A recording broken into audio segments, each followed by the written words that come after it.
Hey there! Welcome back to Rewatch Club, the corner of YouTube where we dust off those VHS tapes, rewind the classics, and remember the movies and TV shows that shaped our childhoods. Today we're talking about a movie that didn't just change animation, it changed childhood itself. Toy Story. Released in 1995, it was the world's first fully computer-animated feature film.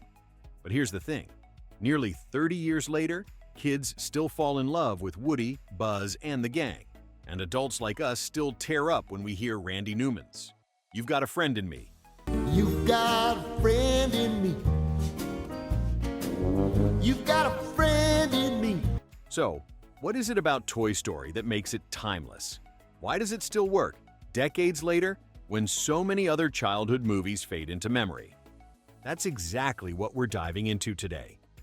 The Toy Story legacy. Why it still works. By the end of this video, you'll not only see the genius behind Pixar's storytelling, but you'll also remember why this film meant so much to you back then, and why it still matters. Oh, Woody! Oh! Well, thanks for the ride! So grab your cowboy hat, polish your Space Ranger helmet, and let's rewatch the magic. Toy Story wasn't just a movie, it was a revolution. Before 1995, animation was dominated by Disney's hand-drawn classics. Think The Lion King, Beauty and the Beast, timeless films, sure, but all rooted in traditional 2D artistry. Then along came Pixar. With a team of visionaries, John Lasseter, Ed Catmull, Steve Jobs as the unlikely tech backer, they dared to do something nobody thought was possible. That was the first time I met Ed, and he shared with me his dream to make the world's first computer-animated film. Make a feature film entirely out of computer graphics. Now, if you've ever rewatched Toy Story today, you might notice, yeah, the textures are a little plastic, the humans look a bit awkward. Andy's mom has that early CGI face, but none of that mattered. Because the heart of the film, the story, the characters, the emotions, was so strong, the animation became secondary. Think about it. Buzz Lightyear wasn't just a toy. He was a metaphor for childhood imagination colliding with reality. Woody wasn't just a cowboy doll. He was every kid's fear of being replaced. And when you put them together, what you got was something bigger than the sum of its parts. A story that felt real. Hello? Oh, yeah! Ah! Whoa! Hey, whoa! Did I frighten you? The real revolution wasn't just the technology. It was proving that computers could tell stories with heart. And in 1995, that blew people's minds. That's where the legacy starts. But it's not where it ends. Why does Toy Story still work? Because its themes are universal. At its core, Toy Story is about friendship, loyalty, and the bittersweet nature of growing up. That this was all just a big mistake. Huh? Right? Buddy? Woody's jealousy of Buzz isn't just about being replaced. It's about insecurity, the fear that we're not enough when someone new comes along. A couple of days, everything will be just the way it was. They'll see. They'll see. I'm still Andy's favorite toy. That's not just a toy problem. That's a human problem. And Buzz's journey, from believing he's a real space ranger to accepting he's just a toy. This'll take weeks to repair.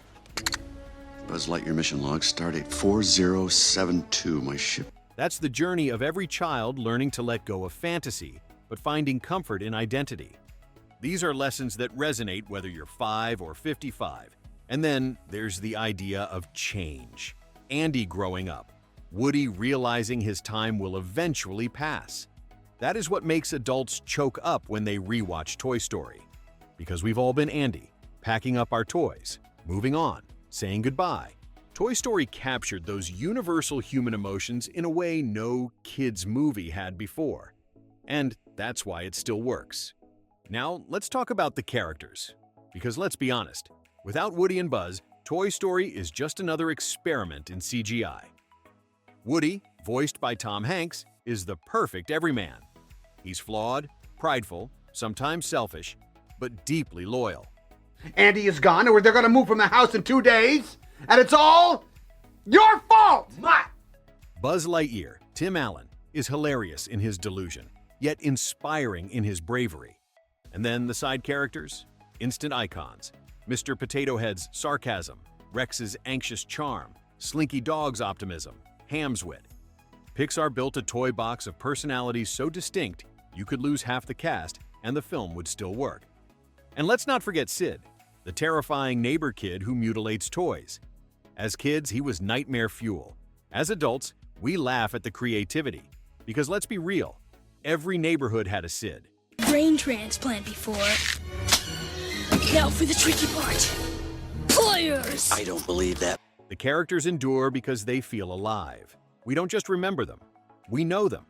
And when characters live rent-free in your head for decades, that's legacy. Here's another reason Toy Story still works. It's funny. Not in the silly gags for kids way, but in the timeless comedy way. Think of the line, "You are a sad, strange little man, and you have my pity." That's Buzz roasting Woody. But it's also adult-level sarcasm. You are a sad, strange little man, and you have my pity. Or Mr. Potato Head pulling off his own lips to shush someone. Visual comedy at its best. The movie is stacked with little moments like that. Jokes that worked when we were kids and work even better as adults. That's the Pixar formula. Humor layered for everyone. Kids laugh at the slapstick. Adults laugh at the wit. And together, families bond. Which means 30 years later, you can still sit down with your kids, watch Toy Story, and everyone at the table will laugh at something. Light up. Take that, Zerg. Quick, make a space. This is where the spaceship lands. And they press the battery. That's rare. That's legacy. And then there's the music. Randy Newman's score didn't just support the story, it defined it. You got a friend in me. You've Got a Friend in Me isn't just a theme song, it's a thesis, a promise, a reminder that friendship can survive jealousy, fear, even the passage of time. The music is whimsical, warm, and nostalgic all at once. Even a single note can transport you back to being a kid on your living room floor, watching Toy Story on repeat. That's the power of music in film. It glues memory to emotion, and Toy Story nailed it. Fast forward to now. Toy Story has spawned sequels, shorts, merchandise, even theme park rides. Each sequel added layers of meaning. Toy Story 2's themes of abandonment, Toy Story 3's heart-wrenching goodbye, Toy Story 4's exploration of purpose. But the original still stands tall. Surgeon, repeat! Resume your positions now! Andy's coming, everybody! Back to your places, hurry! Why? Because you never forget your first friend. Toy Story wasn't just Pixar's first film. It was our first step into a new kind of storytelling. Now empty that safe. Money, money, money. Even now, as adults, it reminds us that growing up doesn't mean losing the magic. It means carrying it with us, in our memories, in our kids, in our culture. And that is the Toy Story legacy. So now I want to hear from you. What's your favorite Toy Story memory? Was it the first time you saw Buzz fly? Well, fall with style? Or was it the bittersweet moment of Andy saying goodbye? Drop your answer in the comments. I'd love to read them. And hey, if you enjoyed this nostalgic deep dive, give this video a like. It really helps more Toy Story fans find it. And don't forget to subscribe for more trips down memory lane, right here on Rewatch Club. Because remember, once you rewatch with us, you'll never want to hit stop.